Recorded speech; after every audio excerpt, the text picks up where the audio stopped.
Toronto, Canada's government has pledged to help the province of Quebec cope with a growing influx of asylum seekers crossing from the United States, as officials say the province is reaching saturation point. The federal government said this week it will review a breakdown of costs Quebec has incurred as thousands of refugee claimants arrive in need of housing and social support.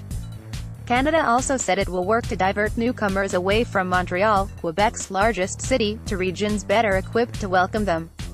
Quebec resources are at a saturation point, Quebec Immigration Minister David Heardle told reporters this week.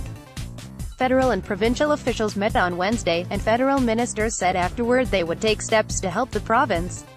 More than 26,000 people have crossed the Canada-US border illegally to file refugee claims in Canada in the past 15 months, a dramatic departure from previous years, when so few crossed the government didn't keep track. The influx has strained Canada's refugee system, worsening backlogs in refugee tribunals and sending aid agencies scrambling.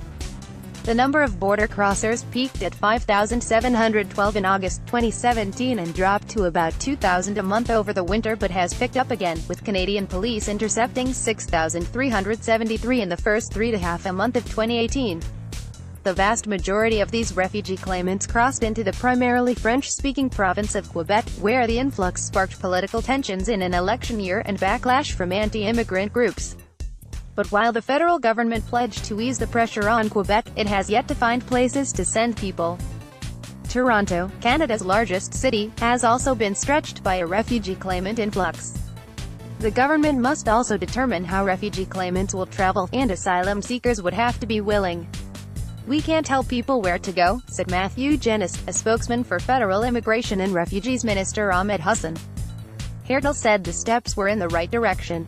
The most recent arrivals have been predominantly Nigerian, many of them with valid U.S. visas, Genest said, suggesting they were using the United States as a transit point. Canadian officials have been in touch with their U.S. counterparts about this, Genest said. If someone is using the U.S. as a conduit to get to Canada, it means that they are not using the visa for what the visa is intended for.